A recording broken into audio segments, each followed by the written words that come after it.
Hello and welcome to Attacking Third. We are live on YouTube. We've got a Challenge Cup preview for everyone. We've got a World Cup stock watch that we want to do. We're ready to crank out the World Cup content with everyone. So make sure you subscribe to us, like this video, drop us your thoughts on all things Challenge Cup and build up to the World Cup. You know we want to hear from you.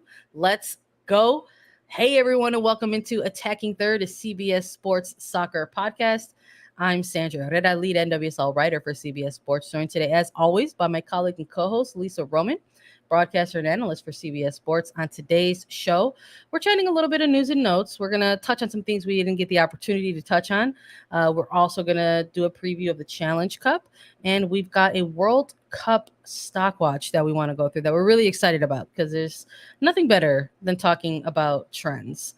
So we'll talk about that very, very soon. But a quick reminder to subscribe to us on YouTube, also as a podcast. So follow, like, and download so that you never miss out on a single episode. Lisa, we're back at it. How you doing this morning? I am good to be here. Happy to be here with everyone. Thanks for joining us live on YouTube. If you didn't and you wanted to, hit subscribe, because then as soon as we go live and we start chit-chatting here, you get an alert and then you can log on to YouTube and join us. So thanks for those that are trickling in right now. It's good to be here, good to be chatting about it. There's a lot of news we got to run through, but it's, Sandra, 65 days until the 2023 Women's World Cup kicks off in Australia and New Zealand.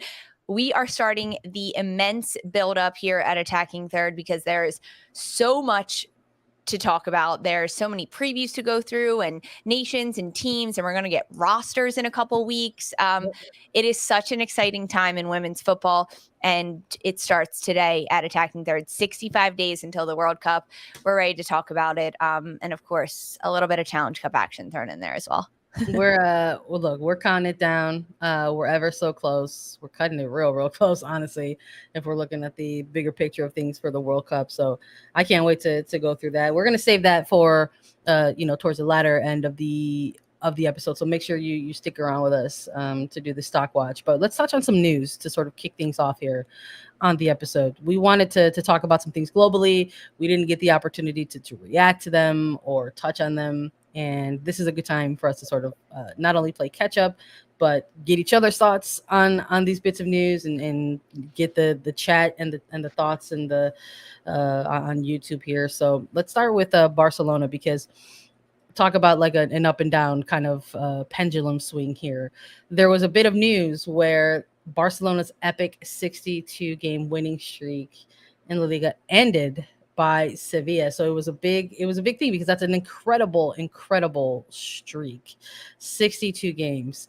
But it was brief. It was brief. It was a real moment where it was just like, wow, that sucks. But it's also like, let's celebrate that. Let's celebrate that incredible run. Unclear on TBD if that sort of streak will ever be touched or matched again, because I mean, my God, that is an incredibly long streak.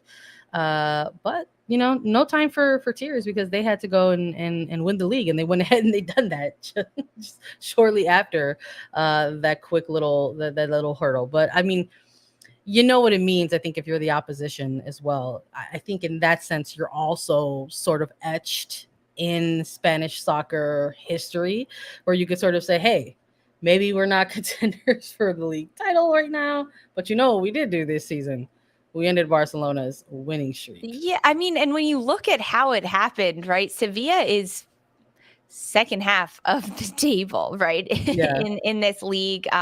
They've struggled to pick up points. They only have 9 wins on the season, whereas Barcelona, 28 wins. That one draw, of course, 100 and 17 goals scored by Barcelona this year. I think for Sevilla, you're for sure excited about that. Because you're like, yeah, we held them scoreless. No one has been able to do that. Never was there a happier draw.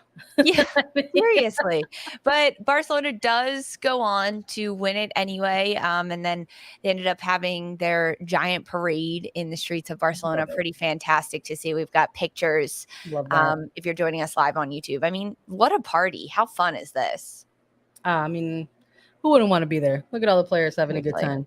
congratulations in order to Barcelona for keeping up the dominance, honestly. And that's not easy either. I think maybe for perhaps for like neutral fans, like the whole concept of a big threatening team on a ridiculous streak constantly winning, perhaps for the neutral, can get kind of repetitive or boring even. Mhm. But um, I think you got to celebrate this kind of stuff because you don't often, I think, see it in women's sports. And I think when you have a group or a team kind of go on these incredible runs, it's meant to be celebrated. So congrats in order to them, and we wanted to definitely touch on that and react to that for a little bit. In Spain, let's pivot to England. Talk about England a little bit. Chelsea winning the FA Cup recently in front of an incredible crowd, 77,339 in the stands.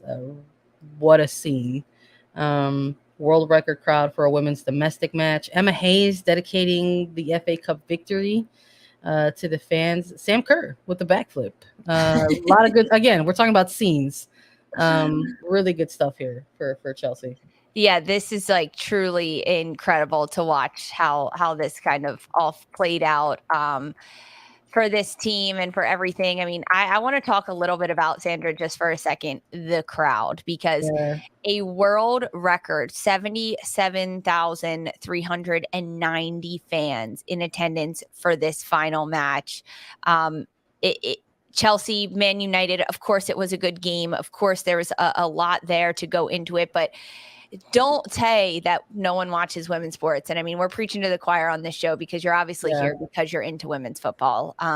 But truly fantastic to see that all these people came out and showed up. And I think this is like, we just talked about Barcelona, and Barcelona is a team that's headed on to the UEFA Champions League final. Unfortunately, Chelsea not there at this point, but that I think that like this is the time, like in the months leading up to the World Cup, where it's this match for Chelsea in the FA Women's Cup against Manchester United, the UEFA Champions League, and all the NWSL attendances that we're seeing across the board. Like this is it. Finally, people are showing up and giving the support. And of course, in this match, as you mentioned, Sam Kerr in the 68th minute getting the game winner, the celebration of a backflip. It's fantastic. It was so good to see. I mean, she is just so impressive to watch. It is so fun to watch her, and people get to then watch her again at the World Cup with Australia, and that's something pretty cool as well. It's all these like little moments that are building up to this incredible summer of football that we have. Yeah, that's kind of the energy, right? I think that a lot of us were taking away from the sights and the sounds of an event like that. We were just like, gosh, it's just gonna get better, Mm-hmm. like from here on out. Especially, I mean, we're talking about Sam Kerr, in Australia, one of the home countries, and she's maybe trying to practice. We'll see. Maybe she's getting those the backflip practices in before she has to put on a jersey with Matildas and go do some special things there. So we'll definitely keep an eye on it for sure. Let's close out the news segment and pivot to France. Olympique Lyon winning their 10th Coupe de France after defeating Paris Saint-Germain 2-1. We just started this segment talking about Sevilla and the draw that they had with Barcelona, and that just being a very brief moment in time before Barcelona went on to keep winning. And now we've got Lyon, another, maybe we could look at a different country in a different league and say this is a team that has typically dominated French football for quite some time. Although PSG might have some things to say about that, right? But congratulations to them. 10th Coupe de France. Yeah, incredible. It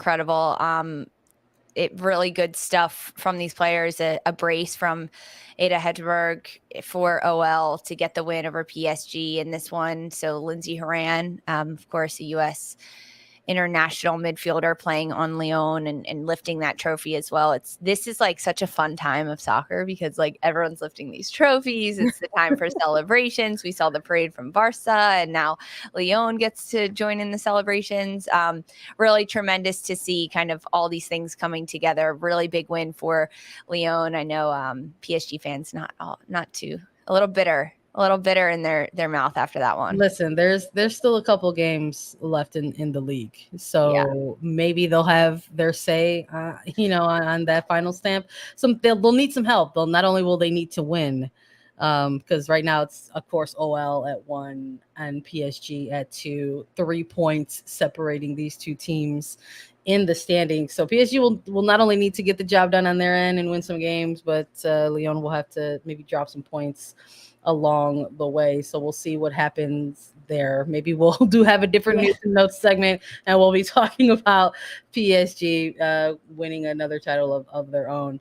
But let's close out with some NWSL news. We wanted to touch about another epic crowd. We were just talking about the FA Cup, but coming out of week 7, in the midst of the ongoing regular season, Kansas City Current making and setting a new home record of 12,969,000 fans in attendance. You love to see it. Unfortunately, we had recapped this game. They had dropped the result to San Diego. It was a 2-1 loss. But maybe they're looking at this as a little bit of a different win for Current. They're doing this in Children's Mercy Park. They're the home of Sporting KC. So I'm sure they'll like to try to ride this type of momentum and this type of energy and enthusiasm into their home stadium when they eventually have their first home game there. For sure. Yeah. This record of over 12,000, nearly 13,000 fans, smashed the record that was before it, about 10,300 fans. That was in 2022 against Angel City. This one for KC at home on Mother's Day. This was the Sunday match for the KC Current against San Diego. And the fact that, as you just touched on, Sandra, the Current's able to do this in Children's Mercy Park, which is SKC's home field, when they have their very own facility being built on the riverfront. I had the pleasure of being in Kansas City last week, and the stadium is there. Like, it looks like a stadium. The seats are in, the steel beams are up, and they've got a stadium coming right on the riverfront. It is gorgeous, and that's what this team hopes to do. They're trying to pack Children's Mercy Park this year. That way they can just pack the riverfront when it opens at the start of next year, and all those fans are already invested in this team.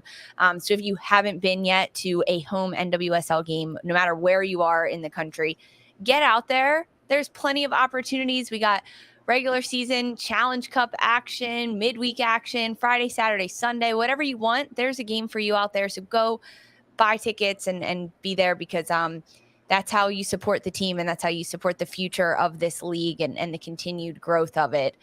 Get out to a game for sure. It's fun to see. Hashtag go to games. The go to games contingent is stronger than ever. So go to them if you get a chance. We've got NWSL action to talk about. We want to preview the Challenge Cup coming up tomorrow. So stick with us after a quick break. Two teams in control of their own destiny. Miraculously, impossibly, beyond their dreams, their expectations. It's the penultimate round of the UEFA Champions League on CBS and streaming live on Paramount+. All right, we're back. Let's chat all things Challenge Cup. We've got Racing Louisville FC versus Kansas City Current in a Central Region matchup. This one kicking off at 6:30 p.m. Eastern in Kentucky. You can go ahead and watch this on Paramount+. You can catch it on CBS Sports Golazo Network as well for free. So make sure you tune in to the game, because this is going to be Racing Louisville's first, you heard it here, first Challenge Cup game. They're just fine. They're just getting, for a team called Racing, they're getting in late into the race in this one. Oh, I like it, Sandra. I mean, I love a pun. Very cheesy, but I appreciate it. I appreciate the effort. Yes. Appreciate it. A late start for Racing Louisville getting into the Challenge Cup in this midweek action. And meanwhile, for Kansas City, they've played one. They beat Houston Dash in the first week, and then Kansas City getting a little bit of a break. But that was Kansas City's first ever win of the year. Yep. And now Racing Louisville, they're coming off their first ever win of the year in the regular season that happened last week. And Racing Louisville is kind of on this little bit of a turn and this little bit of a run right now. Can they keep it up? It's at home for Racing Louisville, which gives them, I think, a bit more of an advantage. No travel from the Friday or the Saturday weekend game that they just played into this weekend. Of course, the Challenge Cup is broken down into these like regional geographical areas. So honestly, not too much travel between both of these sides. But for this one, I like this battle. I'm interested to see what we're going to see from Kansas City side, because this is a Kansas City team that is coming off of a back-to-back loss that they struggled with. And in this most recent game for Kansas City against San Diego, it was at home. We just talked about the record attendance that they had there, but we saw a different formation from interim head coach Caroline Schwablum, lining up with a 4-back and then changing the midfield. And you and I talked about it in our recap of the weekend. I didn't love it for Kansas City. I think when you have players like Kate Del Fava and Haley Mace that are not only racehorses and can just run the pitch up and down, they're good on both sides of the ball, defensively can make stops, and then can also provide to be a threat in the attacking end. That's what's worked really well for Kansas City. And they went away from that last week because they went to a 4-back. So Mace and Del Fava didn't have as much freedom to explore and go down the pitch. So that was something that I think Kansas City struggled with. Now, they've gotten one game under their belt with that. Caroline Schwablum talked about how she wanted to play with a 4-back. I wouldn't be surprised if we see that again in the midweek Challenge Cup, for them to get another run out there with the 4-back. Yeah. No, I hear you. I think, look, that was a long time ago. It feels like at this point where we spoke about Kansas City in a news and notes segment, it was to talk about the dismissal of Matt Potter, and maybe sometimes when you have a jarring thing happen like that, it kind of is a springboard for some results for a team. And maybe what we are seeing is some of that energy kind of like wearing off a little bit. Like sometimes that former coach dismissal type of energy kind of wears off a little bit. And maybe this is the week where Quablo could try to reset some things for the team, like you mentioned, whether it's tactically or rotation, question mark, because I think something that we need to talk a little bit too is the fact that what we could see midweek from these two teams in a Challenge Cup game, because they literally have a quick turnaround and face each other again in the regular season. So if we're like looking at a Challenge Cup game, if you're Quablon for the Current, if you're Bjorkagren for Racing, how much are you getting your team to buy into a midweek Challenge Cup game? I think if you're the Current, you've already got your hat in the race in this one. You've picked up 3 points in the Challenge Cup already. If you're Racing, you're just getting into this. And it's not even that you're just getting into this as a central region team. You're literally just getting into this as a team, period, across the board in Challenge Cup. Every other single team, whether it's an East, West, or Central region, have already had a game under their belt for Challenge Cup. For Racing, this is their first. So do we see a ton of rotation for Racing in this Challenge Cup game in order to look ahead to the regular season against Kansas City one more time on Saturday? Or do you think Bjorkagren and Racing put all their eggs in this basket and say, we're going to go out there and get this game? To be honest, I'm not sure. I think it's case by case, team by team, how much stock they're putting into the Challenge Cup matches. Now, as you talked about, Racing Louisville is a game behind the rest of their central region. I do think they want to pick up points. That could be a draw, though.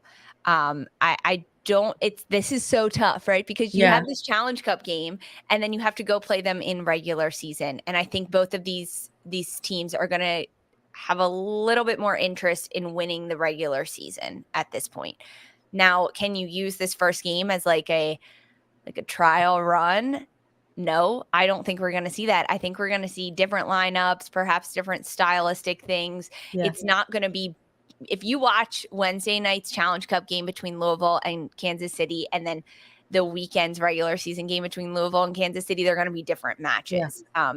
That's just what I'm predicting. You don't want to show too much of your cards in this midweek game and still provide a little bit of a surprise on the weekend for your opposition.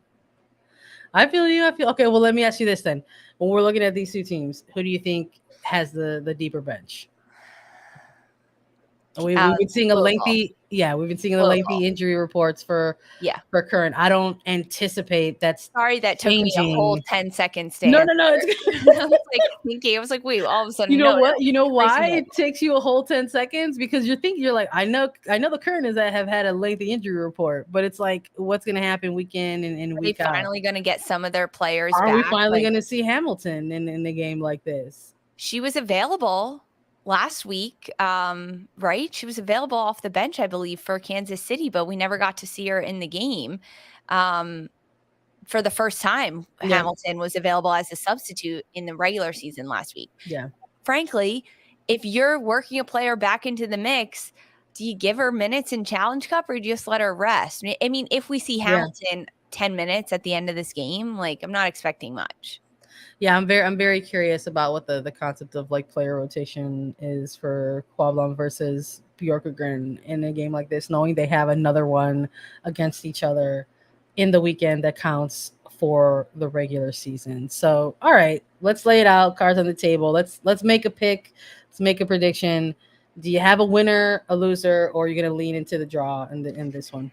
Totally would not be surprised if this is a draw between KC and Racing Louisville in the midweek Challenge Cup, because I think they're going to put more cards, more eggs into the basket for the regular season. But the win that Racing Louisville is coming off of 3-0 over Chicago in the regular season, Wang Shuang getting her first NWSL goal, Canu doing big things in this match as well. I'm going to go with Racing Louisville in this one. If it's not a draw, right? I hate to put a qualifier on it. That's why I'm going to go with Louisville. But I mean, if it's a draw, I'm not going to be surprised. I think the other question mark is for Kansas City goalkeeper position. Yep. What are we going to see? It's been between Cassie Miller and AD Franch. Cassie Miller then let up a couple goals against Angel City. Casey didn't pick up that win, so Schwablom went with AD Franch. AD Franch let up 2 goals against San Diego. Now what do we see in the midweek? I think that, like, frankly, for Kansas City, they're focused on that a little bit. Like, who's going to be the better goalkeeper week in and week out every single day in training? And that's who's perhaps going to get minutes. I hear you on that. Maybe this is the game, like we've mentioned, maybe this is the game that Quablon uses to try to reset some tactics, and maybe this is a game that Louisville targets and feeds into with the momentum and the fact that it's their first Challenge Cup game. We saw a great game from Savannah DeMello and what she can bring for this team, and I think if she gets another good start going for Racing Louisville, I think they take all 3 points in this one as well. So I'm also going Louisville in this one for a Challenge Cup. It'll be interesting to see what shakes out ahead of their regular season matchup on Saturday. But we'll make those picks at a later time this week. That's it for NWSL fixtures for this midweek matchup. Only one Challenge Cup game this week. So we've got our pick. We're both going Louisville. It's always dangerous when we both go for the same team. So we'll see what happens there. Stick with us after a quick break. We've got some World Cup chatter to talk about. One weekend in May, only the best are welcome. An invitation reserved for legendary players and future stars, challenging each other at one of the most extraordinary courses in the nation. A major moment awaits. The PGA Championship on CBS. All right, we're back. We want to chat all things 2023 Women's World Cup. Lisa already put the teaser earlier in this episode, said we're 65 days away from the World Cup. We'll all be on Australia and New Zealand time this summer. It's going to be quite a ride. Let's have some fun with a World Cup roster stock watch. So we wanted to do things a little bit differently. Didn't want to come on here and just say, here is our mock roster, because that's a very popular thing to do in the build up to a World Cup. We wanted to have some different stretches and different things to talk about within the potential roster that we could see very soon, sometime in June, essentially. But last time we left this United States women's national team was in April, and it was billed as the final 2 friendlies against Ireland, as the final friendlies for the international team to get together before the official World Cup roster is named. Coming out of that pair of friendlies, Andonovski saying, we feel good, we feel ready. There's two groups of players. There are players that we're going to send them back to their clubs and say, hey, keep up your fitness, keep up your form. And there's other groups, players within a group that they're going to give specific instruction to, things that they can work on, that they are going to be looking at as a coaching staff through club play to continue to evaluate and rate whether or not these players will go to the World Cup. So we've got 7 weeks of regular season play, some Challenge Cup games sprinkled along the way. Let's talk about some players who are maybe trending up and trending down, even if they may be considered quote unquote locks for this 2023 World Cup. We got to start with the defensive end of the pitch, of course. Lisa, let's talk about the goalkeepers. For people who don't know, you can go on .com and read my Stock Watch already. I have my most recent one out there, and you can take a look at the players that I think are locks, who are trending up and down.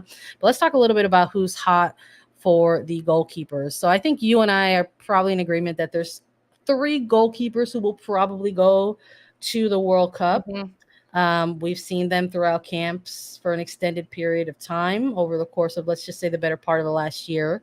We don't even have to go as far back as 2 years, but maybe the last year to 18 months, it's been Alyssa Nair, Casey Murphy, and Adriana Franch. In terms of who's trending up and who's trending down, what are you seeing for the goalkeepers at this moment? I think it's important to kind of look at them as a whole as these goalkeepers. Yes, for sure, 3 of them going to be headed to Australia and New Zealand this summer. But and honestly, like, I'm not sure if like the 3 is actually even going to change at this point. But kind of just putting that out there. I think Casey Murphy most recently trending up. For North Carolina Courage. She's coming off a big shutout win for the Courage this past weekend in the regular season. She's been a very consistent factor for North Carolina, because although they haven't picked up points every single week in the regular season, she's been one that has been as consistent as can be for the North Carolina Courage side, despite them not being able to score enough goals, frankly. Casey Murphy, for me, trending up in this position. And honestly, I think that AD Franch and Alyssa Nair trending down. I mean, Alyssa Nair, for what it's worth, and with this Chicago Red Stars side, has been struggling. Chicago has not been able to pick up points. They're at the bottom of the table. They're conceding goals. They have 18 goals against. That's the most in the league right now. And no, you can't just look at the goals against and blame it all on the goalkeeper, but there have been crucial mistakes that have been made by Alyssa Nair that concerns me a little bit in terms of the future of this roster and kind of going forward with the U.S., because Alyssa Nair was the number 1 goalkeeper up until I think the last several months, and maybe she still is, but Alyssa Nair's stock for me has been dropping with her play in the regular season and not being able to be as big of a brick wall as we've seen her be in the past. Yeah, I don't think that's unfair to take a look at club form and say, hey, like, what's going on here? But I think you make an important note that it's pretty much a team shape and team struggle that Nair finds herself not only captaining, but seeing in front of her throughout these Red Stars matches. But I think at this point, in this stage in the game, if you're the national team technical staff and coach, you're continuing to check in with your goalkeeper and just sort of say, hey, like, just keep it up, clock in, clock out, get your game and match minutes. Because I think if you're the number 1 goalkeeper for not only the last cycle, but the last years in between leading up to this next World Cup, you're not trying to have your number 1 have any other mental struggles, because it's clear it's clear that there's already some club struggles going that they're having to face as well. But I mean, we're looking at this trio that we think are going to go to the World Cup, and Adriana Franch has had to deal with some rotation out of Kansas City Current. This is a player that we think is going to be on that plane to Australia. But when Kansas City kind of went ahead and went on that winning streak that started with Challenge Cup, it came with a goalkeeping change from Carolyn Quablon for the Current. And she has said there's competition at the goalkeeping position. And we are happy. That's a good problem. We want to continue to see and reward good performances. And we got to see Adie French back in net after a tough loss. And so she goes in there against San Diego. And unfortunately, the team drops this result against San Diego 2-0. Now, we're looking at a lot of new names in that Kansas City team, and maybe some of the defensive issues are, lack of chemistry or lack of time together. Like, what are we taking a look at here, and why are these goals? How and why these goals are being conceded. But that's another player I think that you could look at as maybe kind of trending down in terms of just lack of play. And then when we're getting to see French in these roles, unfortunately, on the losing end of these things. It's curious because it's like, if we're looking at club play specifically, and we could talk about stock up. I mean, we talk about Aubrey Kingsbury with Washington Spirit, although I don't necessarily believe that she's going to have enough here to make a case for the World Cup, unfortunately, because this player, despite the good club play through 7 weeks at this point, has not been a part of the national team picture since 2021, I believe. Yeah. It's too much time removed, I feel like. Yeah, I think she got 1 cap in 2022 at the very beginning of the year, very early. But yeah, I think that although Kingsbury has been playing so well in club and Washington Spirit now at the top of the table, and she's been very sound defensively, I think she lacks experience. This is a World Cup roster we're talking about. Like, we are 65 days out. It is make or break at this point, and I just don't think she has enough experience to make this World Cup roster. If this was a year ago, for sure, Kingsbury would be called in. Let's get her more experience, get her more caps, time with the training team, in training and in friendlies. But the fact that is one more send-off game for the United States before the World Cup, in which the roster will have already been made. You don't want to bring a goalkeeper in that just has 1 cap under her belt, despite how good Kingsbury is doing at this point. Which, I mean, puts Vlatko Andonovski into a little bit of a tough position. I'm sure he's having conversations with these goalkeepers and saying, like, hey guys, like, we're watching you, like, what's going on? Can we pick this up a little bit? For sure. Yeah, no, I hear you on that. I mean, it's a struggle because it's not like she hasn't Kingsbury hasn't been called up under Andonovski, and it's curious to sort of see like all of this incredible hot streak that she's on right now with the Spirit, because it was her club performance in 2021 when they went all the way to the championship final that earned her those looks in the national team camps. But then again, through club play, French with an incredible run with the current in 2022, got called in. It's the ebbs and flows of everything. So I'm very curious about what we could see at that number 3 position. Although I think at this point, due to consistency, I think we're going to see Nair, Murphy, French. At this point, experience outweighs some of the other factors in it. Yeah, and French again was part of that. Yeah, Nair and French are the 2 goalkeepers who were part of that 2019 World Cup roster as well. So you want to have players who know what to expect when they have to navigate group stages and knockout rounds and things like that. Let's keep it on the defensive end of the pitch here. We want to talk about Stock Watch for United States women's national team defenders who we think are going to be locks going into the World Cup. Honestly, I think at this point, I thought I had locks for defenders, Lisa, but now I'm like, IDK, what's going on here? What are we looking at? What are we seeing? I think Becky Sauerbrunn, we've seen her out with an injury, and obviously I think that's more precautionary than anything else. This is a player that you would consider a lock for your defensive side of things. I would maybe say Alana Cook, because she's been like the healthiest center back option throughout Andonovski's national team camps, while there was so much injury rotation that was taking place for the central defender role. It's how we got to see the introduction of Naomi Girma into these consistent camps.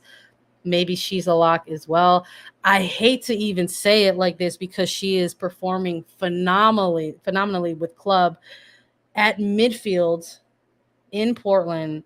Crystal Dunn is a lock on this roster, unfortunately, probably as a defender, although, again, I think maybe she's making her case over 7 weeks, playing higher up the pitch. But I think we've seen her at left back for so long and pigeonholed into this one side of the pitch that the staff might not want to shake things up on the defensive side of things, because I feel like maybe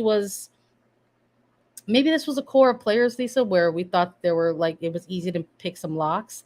And now with club play out of, from April through May now, we've got some players who are trending up and trending down. Yeah. I mean, I haven't even mentioned Emily Sonnet yet, who has, again, typically been one of these players as part of the defender core. And I would consider her stock down because she's not even playing on a back line with club right now. She's featured as a midfielder with Laura Harvey and Noel Rain.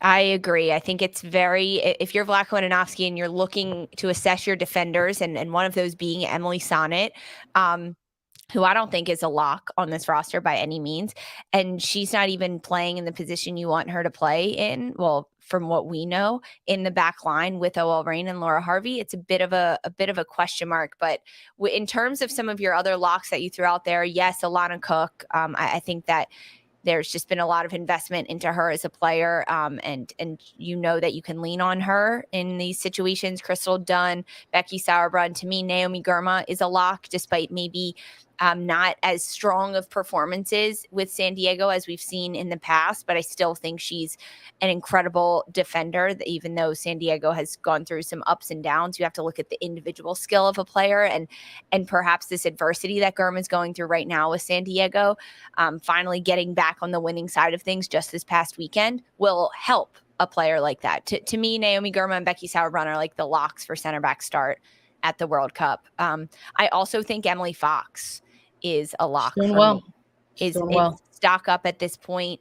I think she's going to the World Cup too. I really do. And the way that she's been able to play at North Carolina under a new system with a new team and still be able to succeed and contribute into the attack and be a lockdown 1v1 defender, it's been very impressive to watch Emily Fox throughout this year. Stock up for her in that sense. We're talking defenders. Okay. And we've touched on Sauerbrunn as a veteran. Yeah. So I want to ask you about Kelly O'Hara. Yeah, that was my next one. She's dealing with injury. Yeah. She has been, but feels like her whole life. And that sucks. Yeah. However, it's the reality of the situation with a veteran player like that. I think she's still like, I don't mean this in the way that it's going to sound, but she's still like a good fallback for Vlatko Andonovski. That it's a player for a coaching staff that they know what they're getting in. You know what you're going to get, and despite that, she is injury prone, and she does have significant injuries that can creep up and maybe not give you a full 90 minutes. You still know what you're going to get from her when she's on the pitch. And I think her play with Gotham when she's healthy and when she's able to be out there has been good. Despite her coming back from injury. I think club play is something that they wanted this player to make sure that they got, that she got back into form. And I think when we're looking at some of the veterans on this team, whether it's a Sauerbrunn or Megan Rapinoe, or in this case, Kelly O'Hara, like we've seen the minutes kind of expand a little bit for O'Hara over her time with Gotham FC. So those early matches, like 45 minutes, maybe an hour, but then we've started to see that balloon to like 80 plus minutes, 90 plus minutes. And now we've got some fluctuating where we see like 25 minutes, 90 minutes, 55, an hour. Yeah, we just saw last game at 55 minutes. So it's kind of like up and down a little bit. So I'm with you. I don't think that's an unfair statement to say. I think maybe with this player, maybe she is considered a lock if she's able to get consistent minutes, especially considering her background with this team and her evolution within this team. Yeah. That this is a player that the coaching staff takes. So Kelly O'Hara, you're asking me the hard questions. I want to ask some hard questions here, because one player that I've got circled with some question marks around their name, Tierna Davidson. Yeah. Big question marks for me around this player coming back from her ACL injury and playing very significant minutes with Chicago Red Stars, but she doesn't look like the Tierna Davidson of years past. She just doesn't. What are your thoughts on Davidson and stock at this point and U.S. roster? I think if you're looking just at club play and you're looking at the results and what we're seeing out of Chicago, I think this is a player that people would look at and say, well, this is a player who's trending down. Yeah. I think that there's always more to players who are coming back from such a significant injury.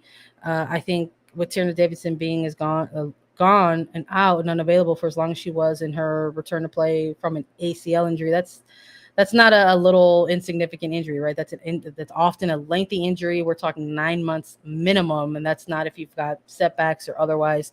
But the one silver lining within this for Tierna Davidson is that it looks like she's physically at a place where she's capable to play. She's getting regular starts. Yeah. She's putting together 90-minute shifts. She's getting them with the number one goalkeeper in Alyssa Nair. But the other component that often comes, the other piece that comes with a significant injury and return to play like this is the mental component. Totally. I just don't know if being on a club team right now in Chicago is helping that component for a player like Davidson. If part of the mental side of the game is getting up on a match day, knowing you're going to go out there and constantly be overloaded and constantly drowning.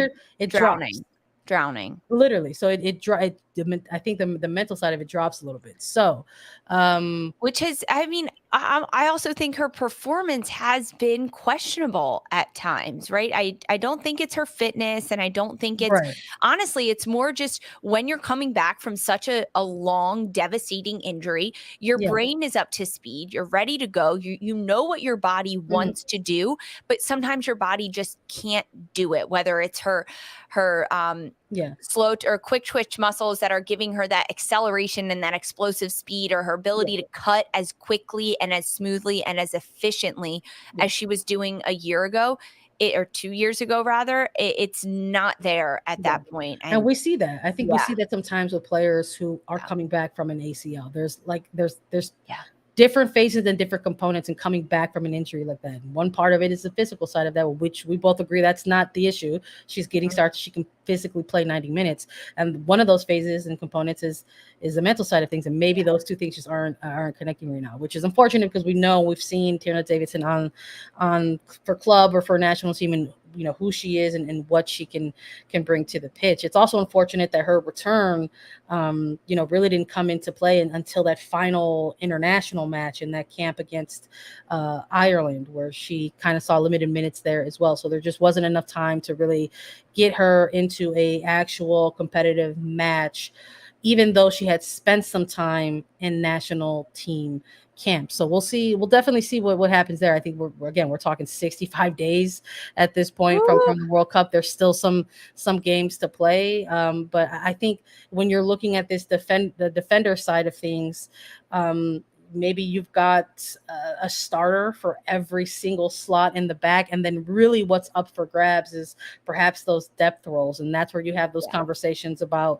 a Sonnet or a Davidson or even a Sofia Huerta or Casey Kruger. Even at this point, I think there would be folks out there who would venture to argue that Kruger is having the better defensive season in Chicago versus Davidson. So it's going to be interesting to see how things get laid out and what the coaching staff evaluates or values taking to the World Cup versus leaving some players off and leaving them at home. Let's start getting into higher up the pitch here. Let's talk about some midfielders, because while we're talking about the stock watch and who's trending up and who's trending down, part of this, like that we touched on with the goalkeepers and defenders already, is lack of minutes that we've seen for some midfielders. So while we would typically have our locks, I think it's safe. I don't want to speak for both of us, but I feel safe in saying that we both agree, like a Lindsay Horan is going to the World Cup, Andy Sullivan going to the World Cup, but we haven't seen a lot of minutes from Roosevelt. And despite us not seeing minutes from Roosevelt in the regular season for quite some time,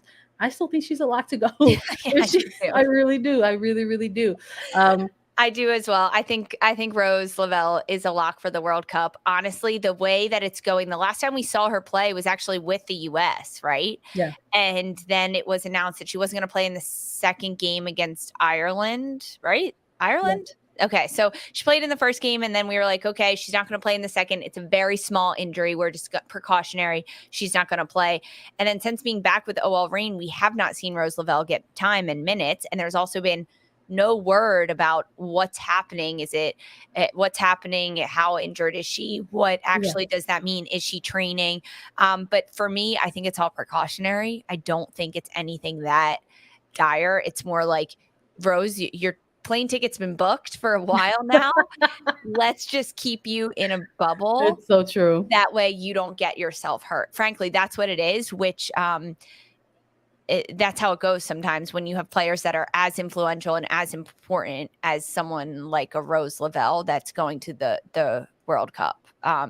In terms of other midfielders, stock up for me, Ashley freaking Sanchez. 100%. All the way. Yes. 100%. Like, that is it. She has just been phenomenal with Washington Spirit in the midfield. She has just found her rhythm and is growing with confidence and consistency week in and week out with the Spirit.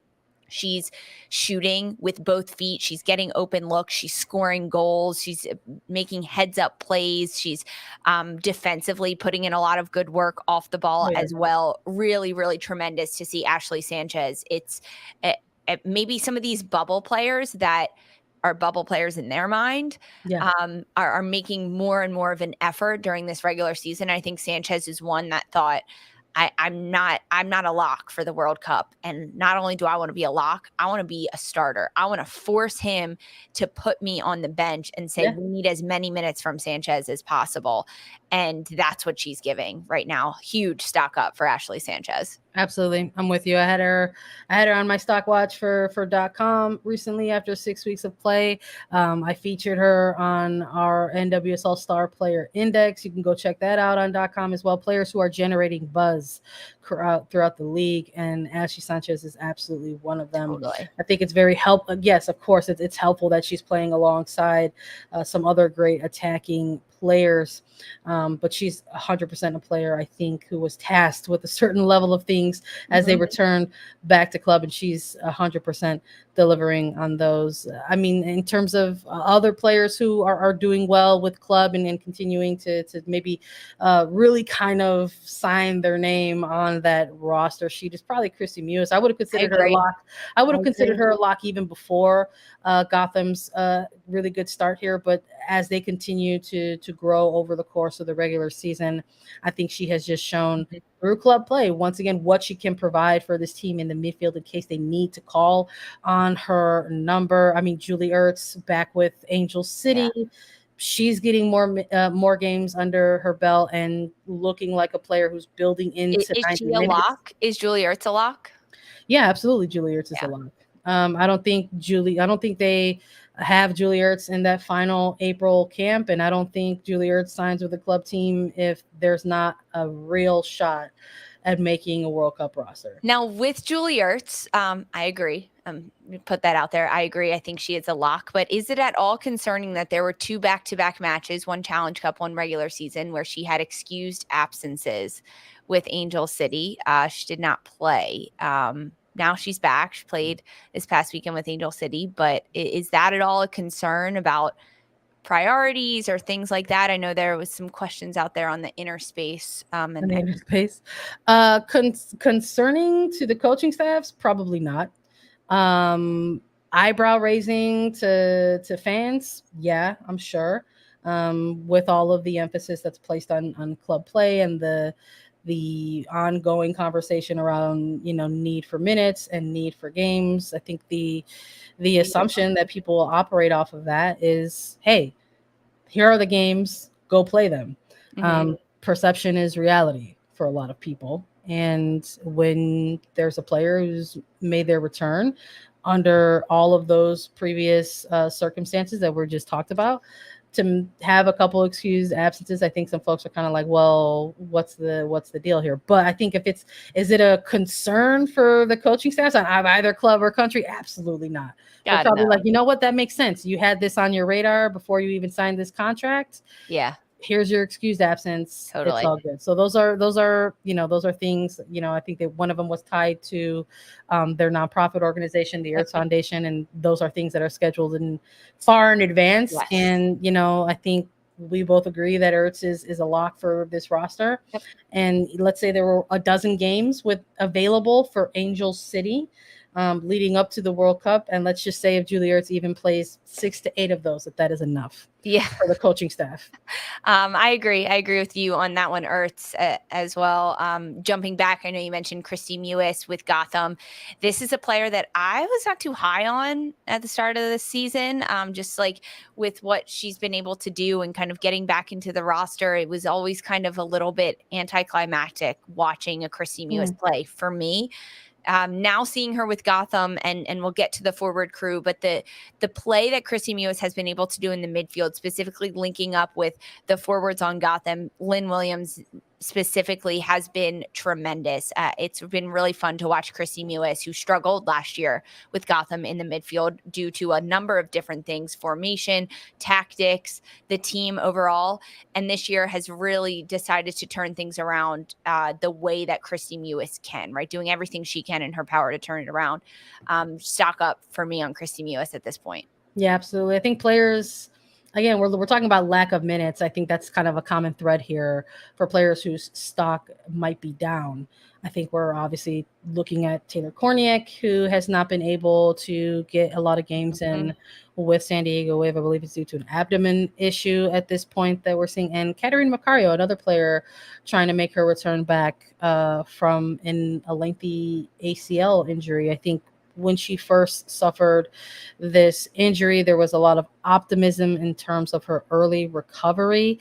But I think in terms of where we're seeing her now, somewhere along the way, there was probably a setback. And we are now talking about a player with Olympique Lyon that has 2 games left in their season. In order for them to get some match minutes. I'm high on Macario. She's a player that I enjoy watching play when she's, fit and healthy. And I think she is one of those players that you look at as a future generational player. I think we can't say that right now just because we only saw her for a short chunk of minutes in the Olympics, but then she went on and did what she did with OL. I mean, she's won a Champions League, she's won titles with them already, a leading goal scorer at one point, and then suffered this terrible ACL injury. And now it looks like because of this, she could miss out on this upcoming World Cup. And she's a player that I'm like, if she's even like, I look at Macario as a player, like she can run, you take her, but the games aren't there in front of her, so we don't even really know what that looks like. Right. And maybe she is training, right? We heard that from Julie Ertz before she came back. She was training with MLS Academy teams. But Vlatko was like, hey, you got to get minutes with the club. You got to sign. And now when we look at Katerina Macario, 65 days out from the start of the World Cup, and there's nothing on her radar, nothing on the schedule coming up for her to play. She's not signed with the team. Her club season is done in Europe. What's going to happen? It is unlikely to me, unless something changes, unless something's happening behind the scenes, that Macario is going to the World Cup. Yeah, I hate it. I'm sad about it. I'm not even going to try. Yeah, let's talk about the forwards now. Quickly move on. We can't talk about it. Move on. I can't talk about it. It makes me too sad. I want to move on. Let's talk about the forwards. Let's close out this episode with the attackers. We've got forwards who we think we are going to be locks for this World Cup. I think Sophia Smith is a lock for this World Cup. Alex Morgan is a lock for this World Cup. I think Lynn Williams should be a lock for this World Cup. I think Trinity Rodman should be a lock for this World Cup. And if she continues to get her minutes, knowing what we've heard from the U.S. coaching staff already, Megan Rapinoe is probably a lock for this World Cup. Yeah, I agree. I think Megan Rapinoe is going to the World Cup as to be a role player. Doubt she will ever start a game.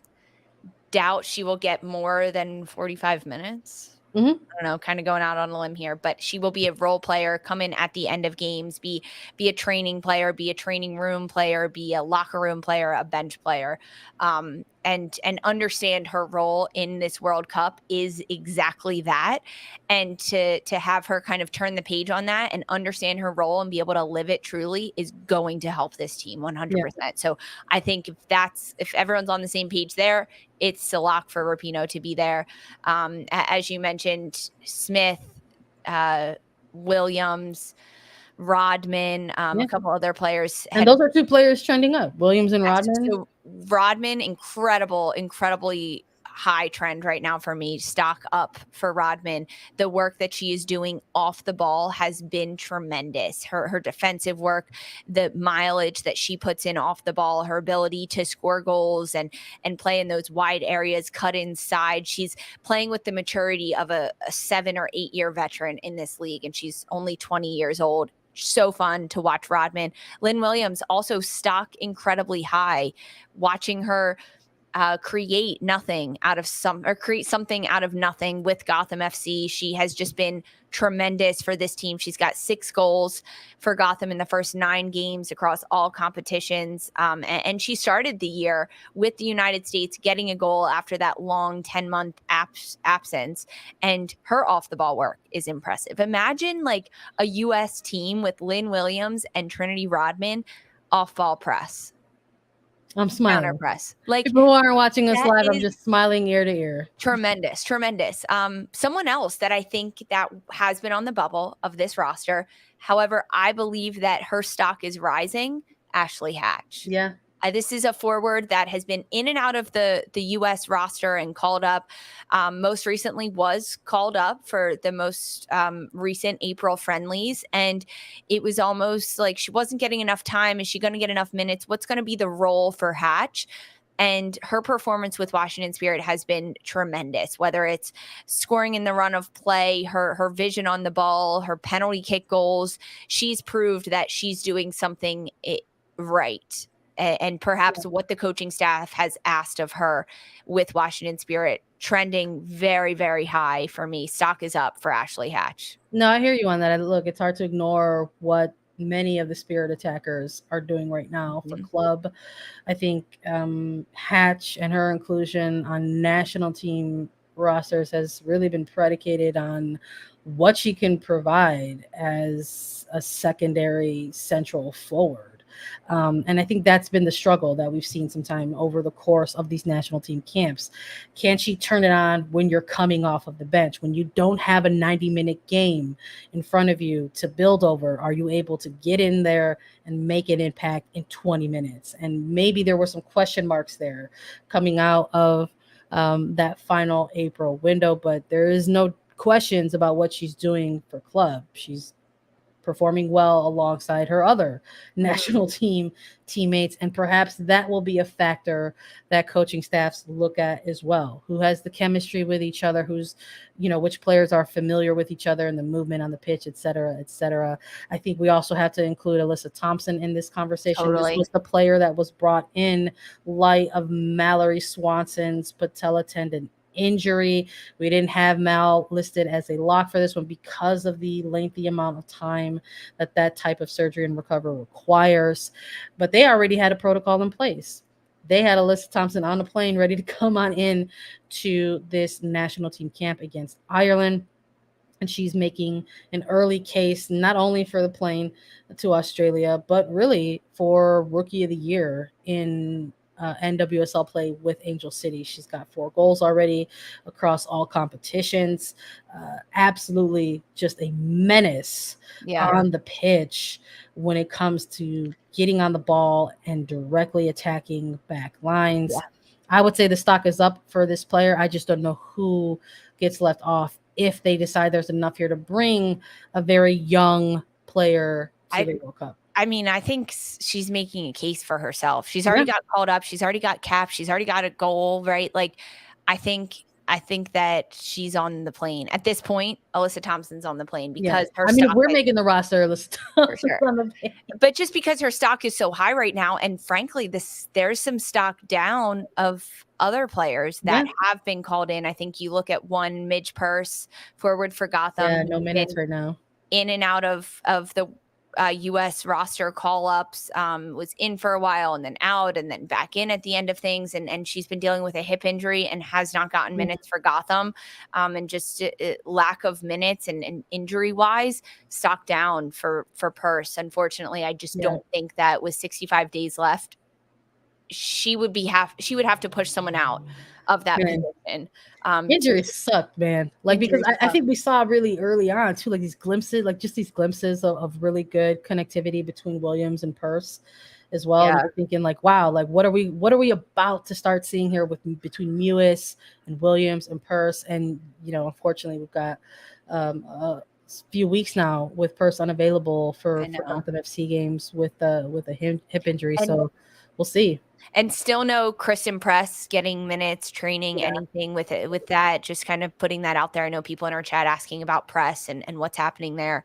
Remember, she had to get another surgery a few months ago. So, I mean, injuries suck, right? Yeah. So unlikely that we will see Kristen Press at the World Cup as well for the United States. Just really crappy injuries around them. There's a ton of players, I think, when we look back at this in this entire stock watch, where we're just looking at and injury and time are part of that equation, where it's just the return to play has taken the amount of time that it's needed, but the time in the build up to the World Cup is just running out. So it's just a really kind of sucky component to just had to have discussed throughout this entire stock watch. But I'm sure maybe Alex Morgan. We didn't even mention Alex Morgan, right? She's a lock for this. I mean, I said she was a lock early on, but I mean, we didn't mention why. I mean, Alex Morgan is a lock because she's Alex Morgan, and B, she's been in good form from last season into this season. So she's on the plane. Yeah, I said early on that my locks are Morgan, Rapinoe as the vets, Williams, Rodman would be a lock for me at this point, Smith at this point, and then maybe there's a case for Thompson or a case for Hatch. It just depends on what the staff values and who and what they want to bring. But I'm right there with you on those locks for sure. We'll see. Look, it's 65 days, but there's still time for us to do another one of these if folks have enjoyed it. There's still some games in NWSL that will take place that can maybe dictate some things. Let us know if you enjoy the stock watch. We'll do more of these if you like them. But that's all we've got today. That's a wrap for A3. Thank you all for listening to Attacking Third and joining us live this morning. Download, follow, and listen to us anywhere you get your podcast. Leave us a rating and review. That stuff helps us out so much. You can also watch us, subscribe to us on YouTube at youtube.com/Attacking Third. You'll get alerts so that you'll know whenever we go live. And Lisa and I will be back with more NWSL content for you all. So make sure you stay tuned. For Sandra and Lisa Roman, this was Attacking Third.